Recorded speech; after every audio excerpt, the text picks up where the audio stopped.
My name is Tom Reilly, and I install home security systems for people who think their biggest threat comes from strangers. Turns out, the real danger usually sleeps right next to you. I should have seen the signs earlier.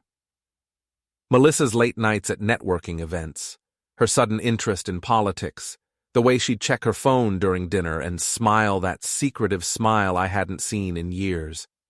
But I was busy being the suburban MacGyver, crawling through attics and running cables through walls, making other people's homes safe while my own marriage crumbled. "Tom, did you fix the motion sensor in the backyard?" Melissa asked one Tuesday morning, not looking up from her phone. She was dressed for work in that sharp black suit that made her look like she was heading to a corporate takeover instead of her HR manager job at the community college. "Yeah, it's working fine now. Why?" "Just wondering." She grabbed her coffee mug and headed for the door. "I'll be late tonight. Another city planning meeting." That was the third city planning meeting this month. Melissa had never shown interest in city planning before. She couldn't even plan our weekend grocery trips without forgetting half the list. After she left, I sat in my kitchen, drinking coffee that tasted like disappointment when my neighbor Walt shuffled over from his porch. Walt was retired, 60-something, and knew everyone's business better than the local newspaper. "Morning, Tom." He leaned against my door frame like he had all day to chat, which he did. "Morning, Walt. What's the neighborhood gossip today?" "Funny you should ask." Walt's eyes lit up with that gleam he got when he had premium information. "Your wife's car was parked here yesterday afternoon with that fancy Audi. You know, the silver one with the vanity plates that says Deputy 1. I nearly choked on my coffee. "Deputy Mayor Falk was here?" "Yep. Stayed about 2 hours. Figured you knew." I hadn't known. I'd been across town installing a system for Mrs. Patterson, the widow who was convinced teenagers were plotting to steal her garden gnomes. "Thanks for letting me know, Walt." "Sure thing, neighbor." Walt headed back to his porch. Mission accomplished. Before we deeper into this story, I have one small request. Please subscribe, drop a like, comment, and hit that hype button to boost this channel so more people can discover these incredible Reddit stories. I spent the rest of the morning trying to focus on work, but my mind kept drifting. Gerald Falk, deputy mayor, was 48, divorced, and had a reputation around town for helping people get what they needed from City Hall. He was also handsome in that politician way, with silver hair and expensive suits that probably cost more than my monthly mortgage.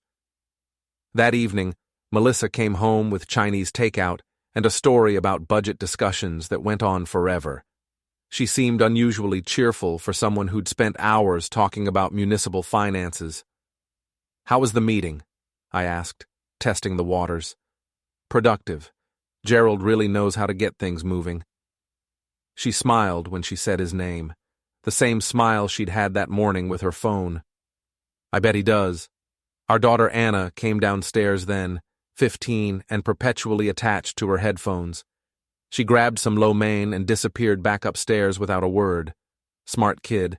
She could sense the tension even through her music. Later that week, I was in my workshop organizing tools when I heard voices on our back patio. Melissa was out there with her friends Vicky and Carla, their wine glasses catching the evening light. "I still can't believe you're doing this," Vicky was saying. "It's not like Tom and I have been happy for years," Melissa replied. "Gerald understands what I need." Carla giggled. "I heard he's very understanding. Jenny from the mayor's office said he's got quite the reputation for satisfying his constituents." More giggling. I moved closer to the window, staying in the shadows. "The best part is, Gerald says he can help me with the house situation," Melissa continued. "Tom's name is on everything, but Gerald knows people who can make things easier for me." "What about Anna?" Vicky asked. "She'll adjust. Gerald's place is huge, and she'll have her own wing. Plus, Gerald can pull strings to get her into that private school she wants." I'd never heard Anna mention wanting to go to private school. But then again, there were apparently a lot of things I wasn't hearing about lately. The conversation shifted to other topics. but I'd heard enough. I went back to my workshop and sat among my tools and security equipment, thinking, 20 years of marriage, and it was ending not with fights or counseling, but with backyard wine sessions and political connections. That night, Melissa and I lay in bed like strangers. She was on her phone again, texting someone. The screen cast a blue glow on her face, and she was smiling. "Good night, Tom," she said without looking at me. "Good night." But I didn't sleep. I stared at the ceiling, listening to her breathe, and started planning. If Melissa thought she could just hand my life over to her politician boyfriend, she was about to learn that this suburban MacGyver had a few tricks she hadn't seen yet. The next morning, after Melissa left for work, I did something I never thought I'd do. I installed cameras in my own house. Installing surveillance equipment in your own home feels like admitting defeat, but I told myself it was just gathering information. I knew every corner of our house, every blind spot, every place where a small camera could hide undetected. 20 years in home security had taught me well. I placed 3 cameras, one in the living room, disguised as part of the cable box, one in the kitchen behind the coffee maker, and one in the hallway that covered the stairs. All motion activated, all connected to a secure server that only I could access. Within a week, I had my proof. Tuesday afternoon, 2:47 p.m. Melissa's car pulls into the driveway, followed 30 seconds later by the silver Audi with Deputy 1 plates. They come in through the front door, Melissa leading Gerald Falk into my living room like she owns the place, which, according to the deed, she doesn't. I watched the footage that evening in my workshop, my laptop balanced on my workbench between a drill and a coil of Ethernet cable. Gerald was exactly what I'd expected, tall, confident, wearing a suit that probably cost more than my truck. He moved through my house like he belonged there, examining the furniture, the family photos, the life I'd built. "Nice place," he said on the recording. "Good bones. The lot alone is worth at least $400,000. "It'll be even nicer once it's ours," Melissa replied, pouring him coffee from the machine I'd fixed just last week. "The divorce should be straightforward. Tom doesn't seem like the fighting type." "He's not. Tom just goes along with things. Always has." They talked for 2 hours about their plans. Gerald's connections could expedite the divorce proceedings. Melissa would get the house, the cars, most of the assets. Anna would love Gerald's place once she got used to it. Tom would probably just find some apartment and disappear into his work. They had it all figured out. Except for one small detail. Tom wasn't going along with anything this time. I made copies of the footage and stored them in 3 different locations. Then, I started researching Gerald Falk. My work buddy Raj helped with the technical side. Raj was 44, cynical about everything, and had a talent for finding information that people thought they'd hidden. "Gerald Falk," Raj said, typing on his laptop while we sat in his van during lunch break. "Deputy Mayor for 6 years, divorced twice, lives in that new luxury complex on Hillside Drive. What else? Interesting financial history. Makes $80,000 a year as deputy mayor, but owns a $400,000 condo and drives a $60,000 car. Family money? Nope. Parents were middle class. Dad was a plumber. Mom worked retail." Raj pulled up more screens. "But he's been very involved in city development projects. Lots of meetings with construction companies and real estate developers. The kind of meetings that might involve envelopes full of cash?" I'm not saying that, but I'm not saying it either. That weekend, while Melissa was at another planning meeting, I followed Gerald to his usual Saturday routine. Coffee at the upscale place downtown, then a visit to his barber, then lunch at the country club. He moved through his day like a man who owned the world. I parked across from the country club and watched him through binoculars. Gerald was at a table on the patio with 2 men I didn't recognize. One was heavy-set, wearing a polo shirt that strained across his belly. The other was younger, sharp-suited, taking notes on everything Gerald said. After an hour, they shook hands. Gerald walked to his Audi, but before he could get in, I made my move. I'd prepared for this moment. 3 pounds of raw shrimp, carefully inserted into Gerald's air conditioning intake while he was having lunch. It would take a few days to really ripen, but when it did, that luxury car would smell like a fish market in August. Gerald drove away, completely unaware that his precious Audi was about to become uninhabitable. 2 days later, Walt knocked on my door with the biggest grin I'd seen on his face in years. "Tom, you gotta see this." He handed me his phone, which was playing a video from the local news website. The footage showed Gerald's Audi parked outside City Hall, windows down, Gerald standing beside it looking absolutely furious. A reporter was interviewing him while he gestured angrily at his car. "The smell is unbearable," Gerald was saying. "Someone has vandalized my vehicle with some kind of biological agent." "Do you have any idea who might have done this?" the reporter asked. "I have enemies. People who don't like the progress I'm bringing to this city." The video had been shared hundreds of times on social media. The comments were brutal. "Stinky politician? Something smells fishy about Deputy Mayor Falk. Maybe it's just his policies rotting." "Beautiful work," Walt said, taking his phone back. "Whoever did that is a genius." "Terrible shame," I agreed. "Gerald seems like such a nice guy."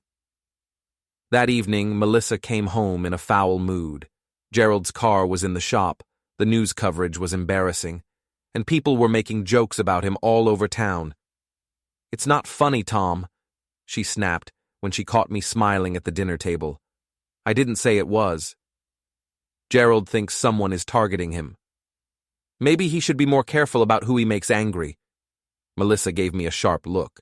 "What's that supposed to mean?" "Nothing. Just that politicians make enemies. Occupational hazard." She went to bed early, spending an hour on the phone with Gerald, probably trying to comfort him about his automotive difficulties. I went to my workshop and started planning Phase 2. The shrimp had been satisfying, but it was just the opening move.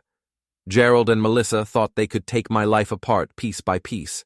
Time to show them what happened when you tried to dismantle a security expert's world. I pulled up the files Raj had found on Gerald's business connections and started making a list. If Gerald wanted to play politics, I'd give him a campaign he'd never forget.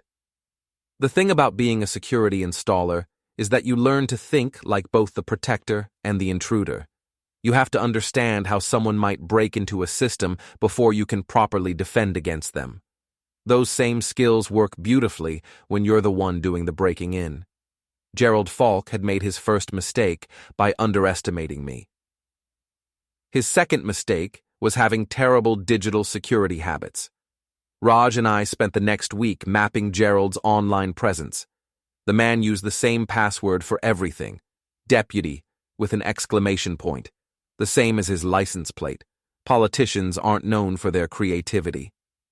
"This is almost too easy," Raj said, scrolling through Gerald's cloud storage account. "Look at this stuff." Gerald's files were a goldmine of corruption. Text messages with construction company owners about consulting fees, emails discussing which city contracts would go to which companies, bank statements showing deposits that didn't match his city salary. "He's not even trying to hide it," I said. "Why would he? He probably thinks he's untouchable." We downloaded everything and organized it into folders. Gerald's relationship with Melissa was just the tip of the iceberg. The man was running his own personal City Hall auction house. But I needed more than digital evidence. I needed to understand Gerald's routine, his weaknesses, his pressure points. That's when I started following him. Gerald's schedule was predictable. Coffee at 7:30, City Hall by 9, lunch at the country club, evening meetings at various locations around town. He drove the same routes, parked in the same spots, talked to the same people. On Thursday, I watched him meet with a woman at the downtown park. She was younger, professionally dressed, and clearly upset about something. They argued for 20 minutes before she stormed off. Gerald sat on the bench alone, looking frustrated. I managed to get close enough to hear part of their conversation. "You promised the contract would go to my company," the woman was saying. "Things changed. The other bid was more competitive." "More competitive? Or did they offer you a bigger kickback?" "Watch your tone, Jennifer. I've done plenty of favors for you. And I've paid for every single one. This isn't over, Gerald." After she left, Gerald made a phone call. I couldn't hear everything, but I caught enough. "Jennifer's becoming a problem. We might need to handle this differently." I took photos of both of them and added Jennifer to my research list. Gerald was making enemies faster than he could count them. That weekend, while Melissa was at her book club, which I now suspected was code for something else entirely, I implemented phase 2 of my plan. Gerald's luxury condo building had excellent security, but every system has weaknesses. The parking garage used keycard access, but the pedestrian door had an older magnetic lock that could be bypassed with the right tools. I'd installed dozens of similar systems over the years. I waited until 2 a.m., then slipped into the garage. Gerald's replacement Audi was parked in spot 23, gleaming under the fluorescent lights. This time, I went with a more artistic approach. I covered his car with hundreds of small stickers that I'd had printed at the local copy shop. "Ask me about my corruption," with Gerald's photo and a phone number that went to a recorded message detailing his various ethical violations. The stickers were designed to be nearly impossible to remove without damaging the paint. Gerald would need professional help to get his car clean, and every sticker removed would leave a residue that spelled out "Crook" in tiny letters. I also left a small gift in his parking spot, a life-sized cardboard cutout of a pig wearing a suit, with Gerald's face pasted on top. Monday morning brought the results I'd hoped for. Gerald discovered his redecorated car at 7 a.m., and his screams of rage echoed through the parking garage loud enough for 3 neighbors to record videos. By noon, those videos were all over social media. Gerald Falk, Deputy Mayor, having a complete meltdown over pig cutouts and stickers, using language that would make a sailor blush. The local news picked up the story by evening. "Deputy Mayor targeted by prankster" was the headline, but the coverage focused more on Gerald's reaction than the actual vandalism. He came across as unhinged, paranoid, and completely lacking in self-control. Melissa was furious. "This is harassment," she said, pacing around our kitchen while I ate dinner. "Gerald thinks it might be connected to his political enemies." "Could be anyone," I said.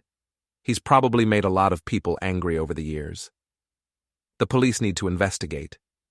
"I'm sure they will, though they're probably pretty busy with real crimes." She glared at me. "You seem awfully calm about this. Should I be upset? I don't even know the guy." But I did know him, better than Melissa realized, and I was just getting started. That night, I sent an anonymous email to Jennifer, the woman I'd seen arguing with Gerald in the park. I attached some of Gerald's more incriminating files and suggested she might find them interesting. I also sent copies to 3 local reporters, 2 city council members, and a blogger who specialized in municipal corruption. By Wednesday, Gerald was dealing with more than stickers and pig cutouts. The city council announced an ethics investigation. The local newspaper ran a front-page story about questionable contracts and missing documentation. Gerald's phone rang constantly with reporters asking for comments. Melissa barely spoke to me for the rest of the week.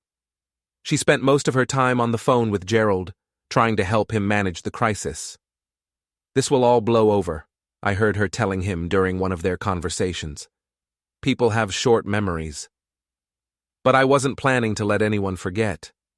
Gerald had tried to steal my wife and my house. Now he was learning what happened when you targeted someone who understood exactly how to take apart everything you'd built. The war was just beginning, and Gerald was already losing. The annual Cedar Heights Municipal Gala was the social event of the year for people like Gerald Falk. Politicians, developers, and anyone who wanted to be seen as important bought $100 tickets to eat rubber chicken and pretend they cared about civic improvement. This year, I decided to attend. Getting in required some creativity. I borrowed a catering uniform from my cousin Danny, who worked for the company handling the event. Danny owed me a favor from when I'd installed his home security system for free, and he didn't ask too many questions about why I needed to serve appetizers at the city's biggest social gathering. "Just don't get me fired," Danny said, handing me the white jacket and black bow tie. "Wouldn't dream of it." The gala was held at the Riverside Convention Center, a building I'd worked in several times over the years. I knew the layout, the service corridors, and most importantly, the sound system. I arrived early and spent an hour familiarizing myself with the setup. The main ballroom had speakers throughout, all connected to a central control booth that was typically locked during events. But locks were just suggestions to someone with the right tools. Gerald arrived at 7:30, looking polished and confident despite the recent negative publicity. He wore a black tuxedo and moved through the crowd like he owned the room. Melissa was with him, stunning in a red dress that I'd never seen before. They made a handsome couple, I had to admit. I spent the first hour serving drinks and listening to conversations. The corruption investigation was the topic of the evening, but most people seemed to think it would blow over. Gerald had survived scandals before. "He's too well connected," I heard one city council member say. "Gerald knows where all the bodies are buried." "Plus, he delivers results," another replied. The downtown development project alone brought in millions in tax revenue. They were probably right. Gerald might weather this storm like he had others, unless someone made sure the storm got much worse. At 9 o'clock, I made my way to the sound booth. The lock was standard commercial grade, nothing I couldn't handle with a few minutes and the right tools. Inside, I found exactly what I needed: a mixing board connected to every speaker in the building. I'd prepared for this moment by creating a special audio file on my phone. It contained recordings of Gerald's most incriminating phone conversations, edited together with music and sound effects to create what I called the Gerald Falk Truth Hour. I connected my phone to the sound system and waited for the perfect moment. That moment came when Gerald took the stage to give his speech about transparency in government and serving the people of Cedar Heights. The irony was too perfect to resist. Halfway through his speech, I activated my recording. Gerald's voice filled the ballroom, but instead of his prepared remarks about civic duty, the speakers broadcast his conversation with a construction company owner about splitting profits from inflated city contracts. The key is to bid high enough that my cut is substantial, but not so high that it raises red flags. Gerald's recorded voice explained, while the real Gerald stood frozen on stage. The ballroom erupted in confused murmurs. Gerald grabbed the microphone, trying to speak over his own recorded corruption, but I had control of the sound system. The recording continued, with Gerald discussing how to hide payments, which city officials could be bought, and his plans to use his relationship with Tom's wife to acquire valuable real estate at below-market prices. That last part got Melissa's attention. She was sitting at the head table, her face turning as red as her dress, as every important person in Cedar Heights heard Gerald describe her as a useful tool for stealing her husband's assets. "Turn it off!" Gerald shouted, but his voice was barely audible over the speakers. The recording played for 5 minutes before security figured out how to cut the power to the sound system. By then, half the room was capturing the chaos on their phones, and the other half was making their way to the exits. Gerald stood on the dark stage, his political career effectively over, while Melissa sat in stunned silence at a table full of people who now knew exactly what she'd been planning. I slipped out through the service entrance, leaving my catering jacket in Danny's van. The local news would have the story within hours, but I wanted to be home when Melissa returned. She didn't come home that night, or the next night. On Friday, Walt knocked on my door with his usual gossip update. "Haven't seen Melissa's car in a few days," he said. "Everything okay?" "She's staying with a friend while we work some things out." "Probably for the best. I heard about that mess at the gala. Terrible thing what people are saying about Gerald Falk." Terrible, I agreed. Walt grinned. Course, most people figured he was crooked anyway. Just nice to have confirmation. That afternoon, Melissa finally came home. She looked exhausted, her usual perfect appearance replaced by wrinkled clothes and tired eyes. "We need to talk," she said. I figured we might. We sat in the living room where Gerald had planned their future just weeks earlier. The irony wasn't lost on me. "Gerald's finished," she said. "The FBI opened an investigation yesterday. His lawyer says he'll probably face federal charges." "That's unfortunate. Don't pretend you're not involved, Tom. I know you did this." "Did what?" Recorded Gerald confessing to crimes? That was his choice. "You set him up. You've been planning this whole thing." I looked at my wife of 20 years, this woman who'd been ready to steal everything I'd worked for and felt nothing but cold satisfaction. "You're right," I said. "I planned all of it. The shrimp in his car, the stickers, the recordings, every bit of it." She stared at me like she was seeing a stranger. "Why?" "Because you tried to take my life apart piece by piece, and I decided to return the favor. Gerald could go to prison because of you. Gerald could go to prison because he's a criminal. I just made sure people found out about it." Melissa was quiet for a long moment. Then she said, "I want a divorce." "I figured you might. My lawyer will be in touch." She went upstairs to pack, and I sat in my living room, surrounded by the security equipment and family photos that represented the life I'd built and defended. Gerald Falk had learned that you don't steal from a man who knows how to protect what's his. Now Melissa was about to learn the same lesson. The war wasn't over, but I was winning. Melissa moved out on a Tuesday. She took her clothes, her car, and her wounded pride, leaving behind 20 years of marriage and a 15-year-old daughter who barely looked up from her phone when her mother said goodbye. "Are you okay?" I asked Anna after Melissa left. "I saw this coming 2 years ago," Anna said, not looking up from her homework. "You two haven't been happy in forever. Your mom and I both love you. That won't change." "I know, Dad, but I'm staying here. Mom's new life doesn't have room for a teenager anyway." Smart kid. Smarter than her parents, apparently. Gerald's legal troubles were escalating. The FBI had seized his financial records, and 3 different news outlets were running investigative series about corruption in Cedar Heights city government.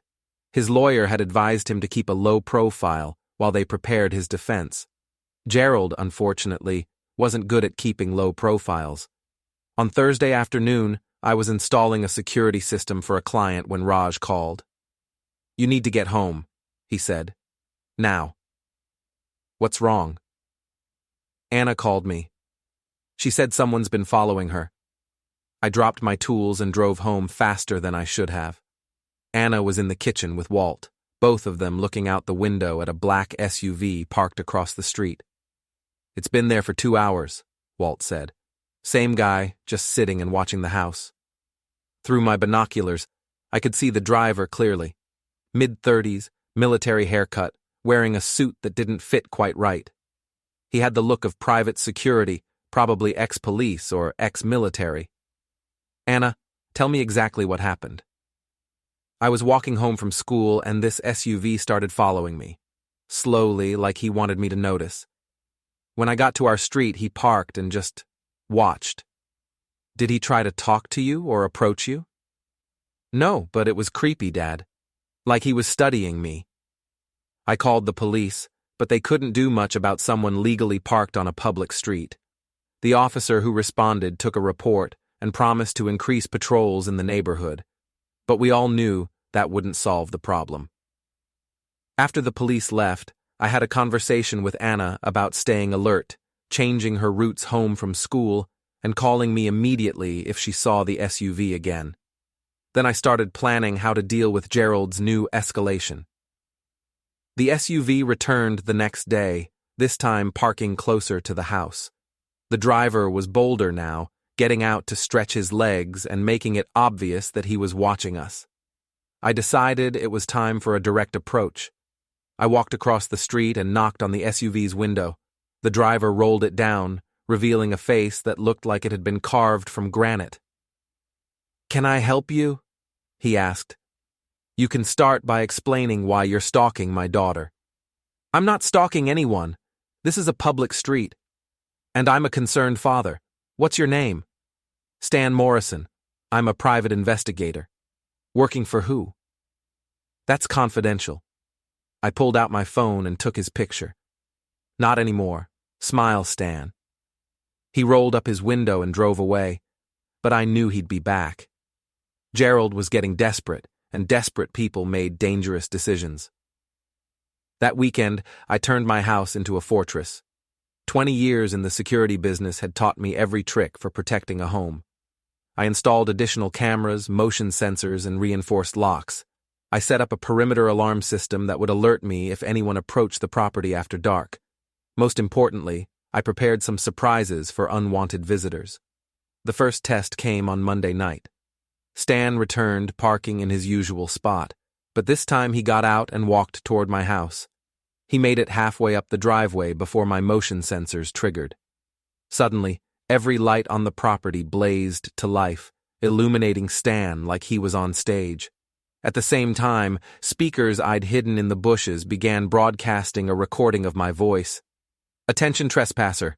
You are being recorded by multiple cameras. The police have been notified. Please leave immediately or face prosecution for stalking and harassment." Stan froze like a deer in headlights, then turned and ran back to his SUV.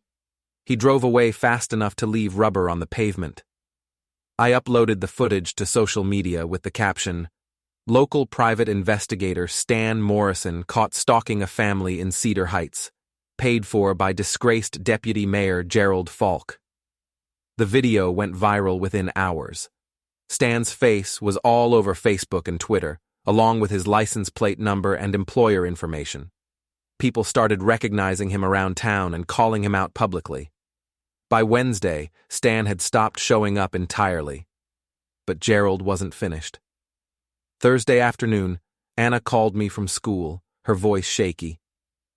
"Dad, there's a problem. Mom's here, and she's not alone."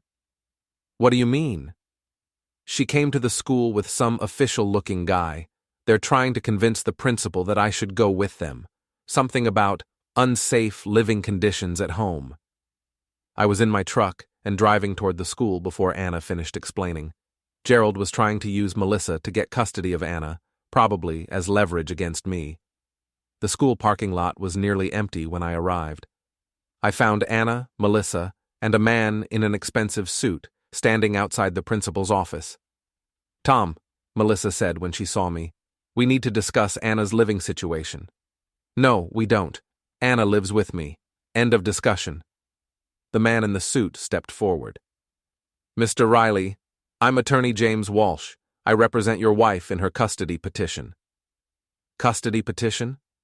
"Filed this morning," Walsh said, handing me a folder. "Mrs. Reilly has concerns about Anna's safety, given the recent incidents at your home." I scanned the documents. Melissa was claiming that my harassment campaign against Gerald had made our house unsafe for Anna. She wanted emergency custody while the court sorted out the divorce. "This is garbage," I said.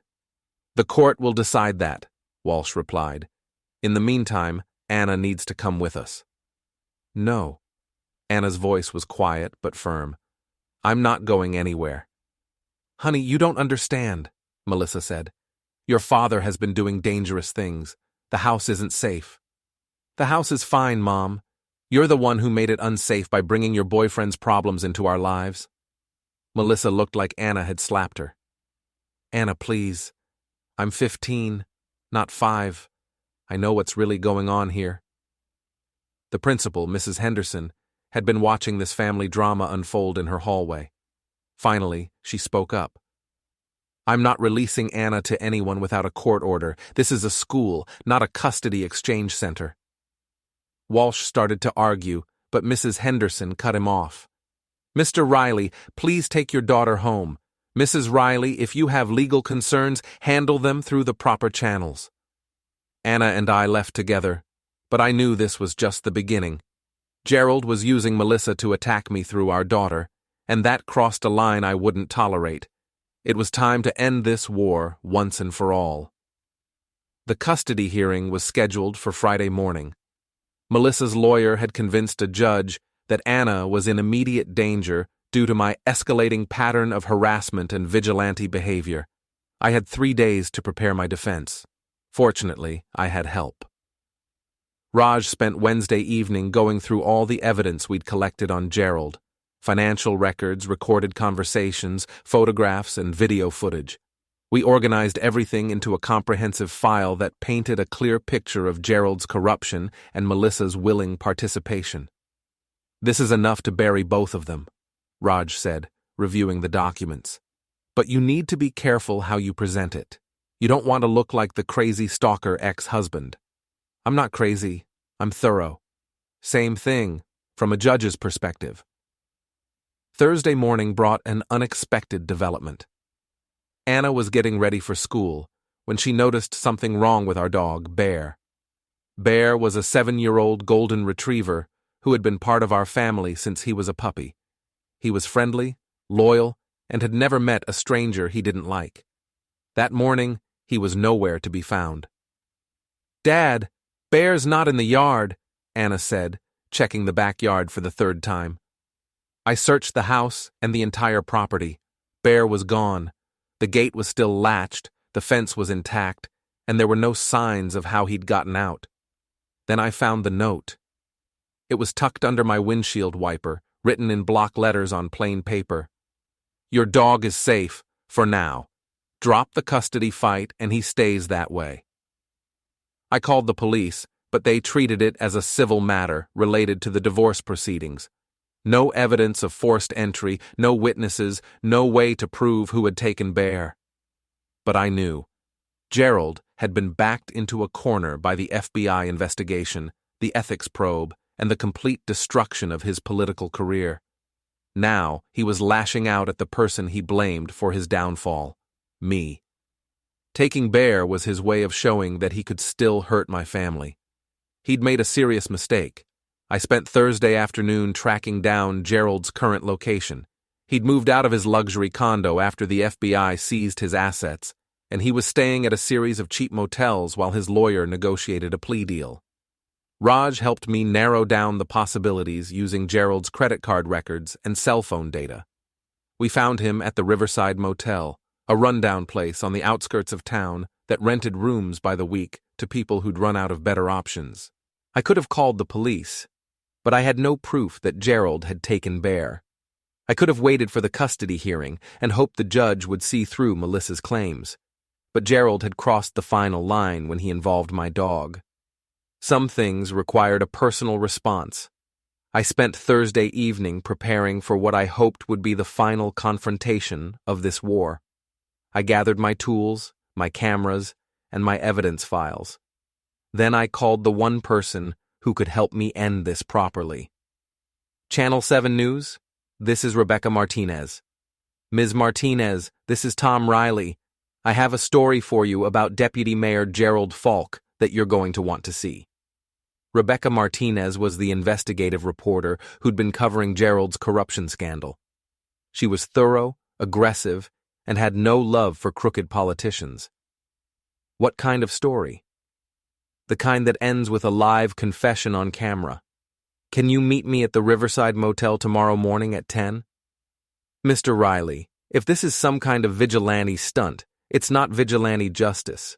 It's just justice. Trust me. Friday morning, I arrived at the Riverside Motel 30 minutes early. The place looked exactly like what it was, the last stop before rock bottom. Gerald's room was on the 2nd floor, overlooking a parking lot full of rusted cars and broken dreams. Rebecca Martinez arrived at exactly 10, along with her cameraman and a van full of broadcasting equipment. "This better be good," she said. "It will be." I led them to a position where they could film Gerald's room while staying hidden behind their van. Then I walked up the stairs and knocked on Gerald's door. "Who is it?" Gerald's voice sounded tired and defeated. "Tom Reilly. We need to talk." The door opened, revealing Gerald Falk, looking like a mere reflection of his former self. His expensive suits had been swapped for wrinkled khakis and a stained polo shirt. His silver hair was disheveled, and his eyes were red and tired. "What do you want, Tom?" "I want my dog back." "I don't know what you're talking about." "Bear, golden retriever, 7 years old. You took him yesterday to pressure me into dropping the custody fight." Gerald's face showed just enough recognition to confirm my suspicions. "You can't prove anything." "I don't need to prove it.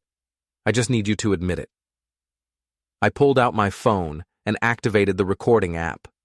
At the same time, I signaled to Rebecca Martinez, who began broadcasting live from the parking lot. "Gerald, you've lost everything.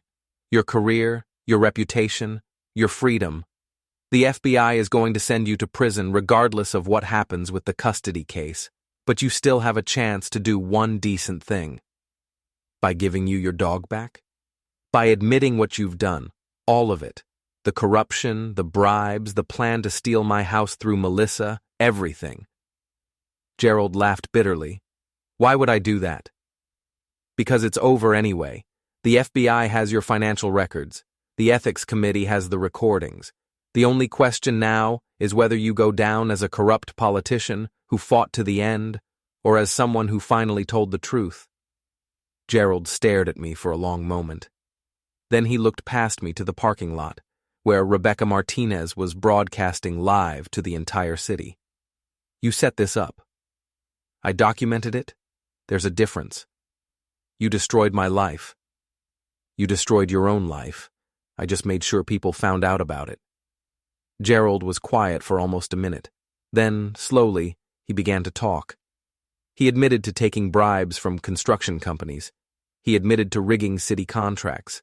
He admitted to using his position to enrich himself at the taxpayer's expense. And he admitted to manipulating Melissa into helping him steal my assets, promising her a life of luxury that he could never actually provide. "She believed everything I told her," Gerald said. "About the house, about our future together, about how easy it would be to push you aside. She wanted to believe it." "Where's my dog, Gerald?" "Storage unit on Industrial Road, Unit 47. The key's in my car." I found the key and drove to the storage facility, while Rebecca Martinez continued her live broadcast from the motel. Bear was in the storage unit, unharmed but scared. He jumped into my arms like he hadn't seen me in years instead of just 2 days. By the time I got home, Gerald's confession was playing on every news channel in the state. The custody hearing was postponed indefinitely, while prosecutors reviewed Gerald's admissions for additional charges. Melissa called that evening. "I saw the news," she said. "I figured you might." "Gerald lied to me, Tom. About everything." "I know. I'm dropping the custody case. And the divorce. I want to come home." I looked around my living room where Anna was doing homework while Bear slept at her feet. My house was secure, my family was safe, and my enemies were defeated. "No," I said. "You made your choice, Melissa. Now you get to live with it." I hung up the phone and sat down next to my daughter and my dog. Outside, Walt was on his porch, probably watching the news coverage and enjoying every minute of Gerald's downfall. Gerald Falk had tried to steal my life. Instead, he'd lost his own. Sometimes the good guys actually win.